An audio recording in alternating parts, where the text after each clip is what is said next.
और ध्यान चित्त तो प्रकृति है ना, मन है, ठीक है ना। और ध्यान तो हम उस जिसको प्राप्त करना चाहते हैं, ठीक है ना, ध्येय वस्तु को प्राप्त करना चाहते हैं। ध्यान तो एक साधन है। ध्यान क्या है? ध्यान तो एक साधन है, अष्टांग योग का एक साधन है, सप्तांग योग का साधन है। और चित्त तो एक तरह से उसका भी वहां तक पहुंचने का एक साधन ही है। चित्त और ध्यान दोनों साधन है, ये दोनों छोड़ने पड़ते हैं।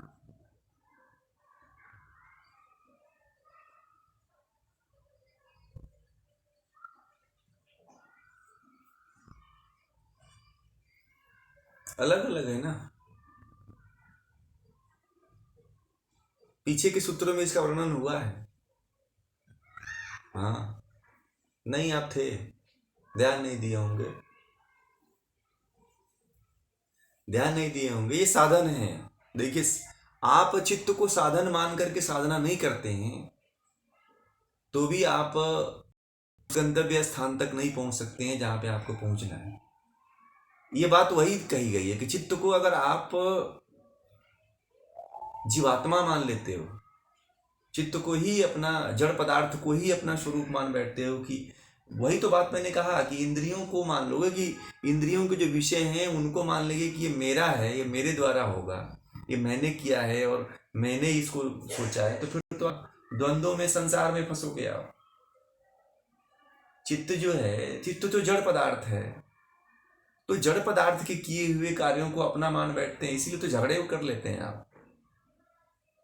आप किसी किसी के प्रति झगड़ा क्यों करते हैं? क्योंकि आपने झगड़ा इसलिए करते हैं कि आप इसलिए मान बैठते हैं कि ये तो जो मैं कर रहा, ये मेरे द्वारा हुआ है। आप उस समय मान लेते कि किसी दूसरे व्यक्ति ने आपको कुछ कह दिया, तो आप ये कहते हैं कि वो तो उसके जड़ जड़ पदार्थ के द्वारा बातें कही हुई है, तो मैं क्यों उलझूं, मेरी आत्मा के द्वारा थोड़ी है, अब कोई फर्क थोड़ी पड़ने वाला है उससे। परंतु नहीं, आप तो वहां पे ये नहीं मानते हो, कहते हो कि मुझे गाली क्यों दे दिया, मैं इसको बताती हूँ। तो आपके अंदर का जो जड़ पदार्थ है वो भी क्रोधित हो जाता है, क्योंकि वो भी उस समय आप भी ये मानती हैं कि यही मेरा स्वरूप है। जड़ पदार्थों से ही जड़ पदार्थ टकरा रहे हैं। ये जितने भी संसार में द्वंद्व हो रहे हैं वो जड़ पदार्थों के ही द्वंद्व चल रहे हैं। उसके पीछे आत्मा ईंधन का कार्य कर रही है, तेल का, डीजल का कार्य कर रही है, पेट्रोल का कार्य कर रही है, ऐसे ही कर रही है आत्मा। तो सारे जो है विषयों का ही चल रहा है। आपस में जो विषय हैं वही आपस में लड़ रहे हैं। आप स्वयं तो लड़ते ही हो अपने अंदर, अपने इंद्रियों के विषयों से। बाहर भी आपकी जो युद्ध होती है, बाहर भी जो आपकी लड़ाई होती है, वह उन्हीं से ही होती है, उन्हीं द्वंद्वों से होती है, उन्हीं द्वंद्वों से लड़ाई चलती है।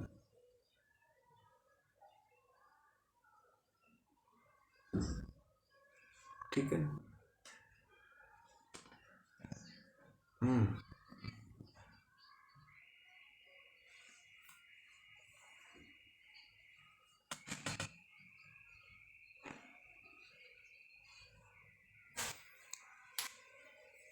अलग अलग, देखिए, सबकी अलग अलग अनुभूतियां हैं, ठीक है ना, ठीक है ना। पहले जो है, जो साधक होगा जब साधना करता है तो सबसे विरोध परिणाम को प्राप्त होता है, क्योंकि उसमें चित्त की जो वृत्तियां हैं उन सभी वृत्तियों का निरोध होता है, ठीक है। प्रमाण, विपर्य, विकल्प, निद्रा, स्मृति, जो ये पांचों प्रकार की जो वृत्तियां हैं, इन पांचों प्रकार की वृत्तियों का निरोध होता है, ठीक है ना। जब तक इन पांचों प्रकार की वृत्तियों का निरोध नहीं होगा तो फिर ये समाधि और एकाग्रता परिणाम में नहीं पहुंचता है। सबसे पहले जो घटित होता है वह समाधि परिणाम घटित होती है, निरोध परिणाम। निरोध परिणाम के बाद जो है, ये डिपेंड करता है साधक की साधना पे कि एकाग्रता परिणाम को घटित कर ले या फिर समाधि परिणाम को घटित कर ले, ठीक है ना। हाँ, जी, और किसी का प्रश्न कोई पूछ रहे थे?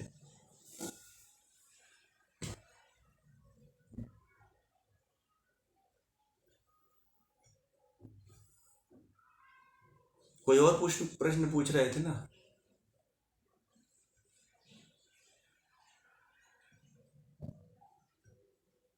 बस हो गए?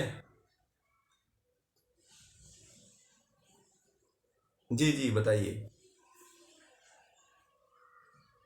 हम्म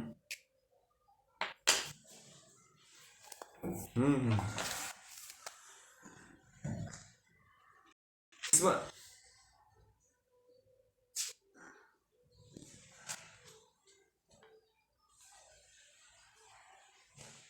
तुल्य मतलब समान, जो तुल्य प्रत्ययों का जो तात्पर्य मैंने बताया था आपको। समान ज्ञानों, मैंने इसीलिए बोला था, सामान्य नहीं बोला था वहां पे, इसलिए फोकस किया था कि जैसे एक ज्ञान उत्पन्न हो जाता है, ठीक है, एकाग्रता प्राप्त करने के बाद एक ज्ञान जो उत्पन्न होता है, एकाग्रता में ज्ञान उत्पन्न होता है, और उस ज्ञान के समान, सदृश से मतलब तुल्य मतलब उसके समान दूसरा ज्ञान जो है साधक को या योगी को प्राप्त होता रहता है। बराबर। प्रत्यय प्रत्यय का मतलब ज्ञान का, ठीक है ना।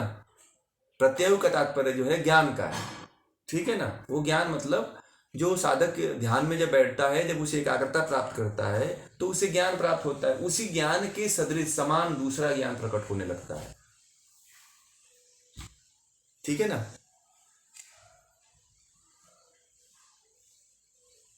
हाँ, और उसमें क्या होता है, ये तो चित्त के गुण धर्म है, शांत और उदित होना, ठीक है, चित्त का धर्म है।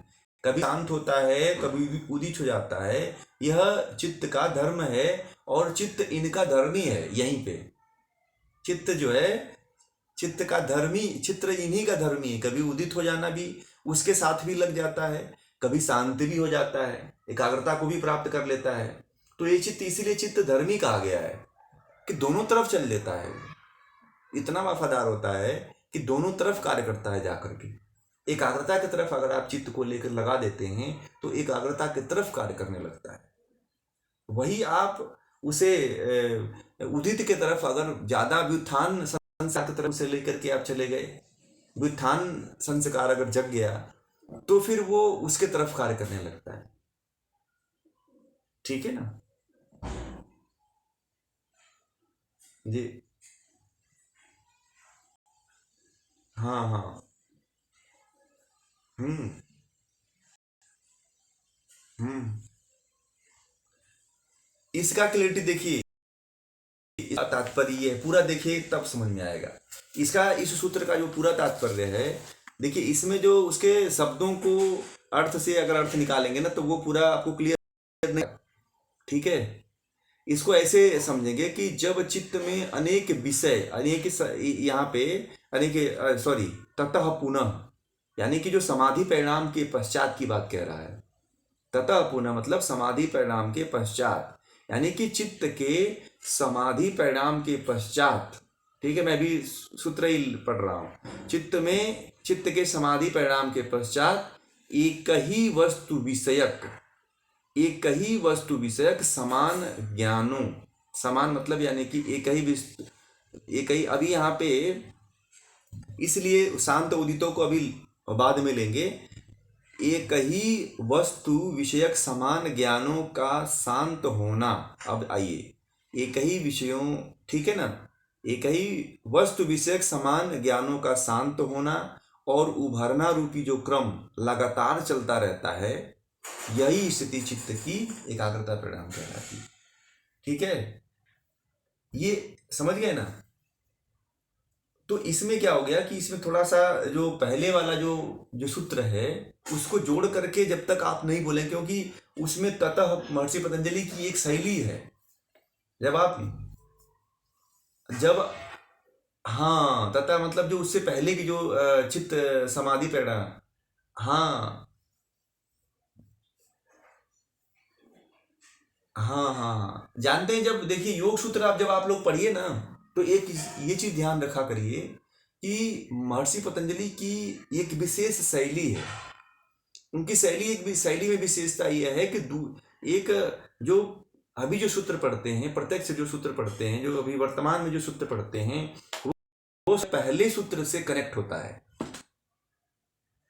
योग सूत्र अगर पढ़ते हैं तो ये ध्यान रखिएगा आप लोग कि जो सूत्र पढ़ रहे हैं वह सूत्र जो है दूसरे सूत्र से कनेक्ट होता है। पहले वाले कनेक्ट, बाद वाले को नहीं, अपने अपने से पहले वाले सूत्र से वो कनेक्ट होता है, यानी कि वह अपने से पहले वाले सूत्र से जुड़ा होता है।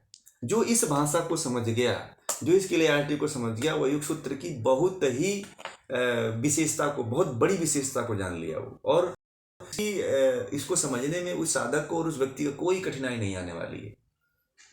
ठीक है, इस शैली को जानना होता है। अब इसको बहुत लोग ये नहीं जान पाते हैं, इसीलिए वो इसकी व्याख्या सही से नहीं कर पाते हैं, ना समझ पाते हैं, क्योंकि उनको पहले की स्थिति का, पहले के जो विषय उन्होंने बताया है उस विषय को वो वहीं पे छोड़ देते हैं। उनको ये नहीं पता चलता है कि जो पहली विषय हम महर्षि पतंजलि ने बताया है उसी से संबंधित दूसरा विषय है, उसके बाद का दूसरा विषय है।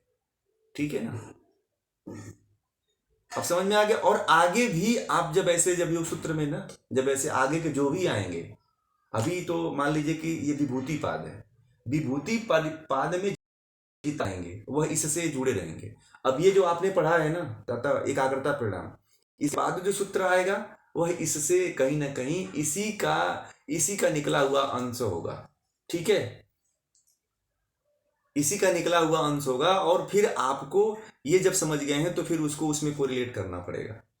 महर्षि पतंजलि की बहुत बड़ी विशेष शैली है, और आपने बहुत इस पे फोकस किया। मैंने एक दिन बताया था इसके बारे में, शायद उस पर कोई ध्यान नहीं दिया होगा, शायद आप नहीं थे उस दिन। मैंने इस बात को रखा था कि महर्षि पतंजलि की बहुत बड़ी विशेषता है कि एक पहले वाला जो सूत्र है, जो अभी का जो वर्तमान सूत्र पढ़ा रहे हैं आपको, वह पीछे पहले, हाँ, आगे से कनेक्ट होता है। और जो इसको नहीं समझ पाता है ना, फिर वो योग सूत्र को नहीं समझता है, पढ़ाते समय वहीं पे वो मिस्टेक करता है। अब कोई ये समझे कि योग सूत्र को हम बीच से समझ लेना, तो वो कभी नहीं समझ पाएगा, मैं आपको बता दूं। हाँ, अब इसमें जितने हैं ना, देखिए अब इसमें जो है, अभी आपने 12वां सूत्र पढ़ा है, 12वां सूत्र के बाद 11वां भी 10वां से जुड़ा हुआ है, 10वां जो है 9वां से जुड़ा हुआ है, 9वां 8वां से जुड़ा हुआ है, 8वां 7वें से जुड़ा हुआ है। इस तरह से लगभग सभी सूत्र एक दूसरे से जुड़े हुए हैं और उसके बाद के क्रम के हैं। ये महर्षि पतंजलि की विशेष शैली है, ये शैली है। अब जैसे स्वात्माराम की शैली कुछ अलग है, महर्षि हिरण्य की शैली अलग है। कुछ ऐसे योगी हुए हैं जो ऐसी भाषा, ऐसी शैली में लिखते हैं कि उस विषय को वहीं समाप्त कर देते हैं। ठीक है, उस विषय को लिख करके वहीं पे समाप्त कर देते हैं। बाकी ये केवल योग में चलता है, ज्ञान के क्षेत्र में ये चलता है कि ये पहले वाला जो ज्ञान है वह दूसरे ज्ञान को जोड़ के रखता है। जैसे महर्षि हिरण्य में था, महर्षि हिरण्य के जब सप्तांग योग को जब आपने पढ़ा, तो सप्तांग योग में एक जैसे कि मुद्रा है तो वो प्राणायाम से कनेक्ट थी, आसन से कनेक्ट थी, बंद से कनेक्ट था। आप एक को नहीं छोड़ सकते, पहले से वो कनेक्ट है। योग की एक बहुत बड़ी विशेष शैली है, चाहे आप योग सूत्र पढ़ लीजिए, चाहे गरण संहिता पढ़ लीजिए, चाहे हठ योग प्रदीपिका पढ़ लीजिए, जितने भी योग के शास्त्र रचे गए हैं उन सभी शास्त्रों की रचना शैली लगभग ऐसे ही है। ये बहुत बड़ी विशेषता है। जो इस विशेषता को समझ जाता है वो किसी भी शास्त्र को समझ जाता है। इसीलिए जो है, जो हमारे भारतीय ज्ञान पर शिष्य की परंपरा रही है, इसीलिए गुरु के साथ जो है शिष्य रहा करके सानिध्य में उसके पढ़ा करते थे, क्योंकि एक ज्ञान गुरु बताता था, फिर दूसरे ज्ञान को उस ज्ञान से कनेक्ट करके जोड़ के साधक को बताता था। अब आजकल के जो विज्ञान आप पढ़ेंगे तो आज विषय पढ़ा दिया तो वो विषय खत्म हो जाता है, दूसरा विषय जुड़ जाता है, उससे कोई लिंक ही नहीं होता है। इसीलिए सस्पेंस पैदा होता है, और इसीलिए जो आजकल के जो व्यक्ति हैं वह उनका पार नहीं हो पा रहा है, न इस पार न उस पार, बीच में अधर में लटके हुए हैं, मझधार में उनकी नाव लटक रही है। ये स्थिति यही होती है। ठीक है ना।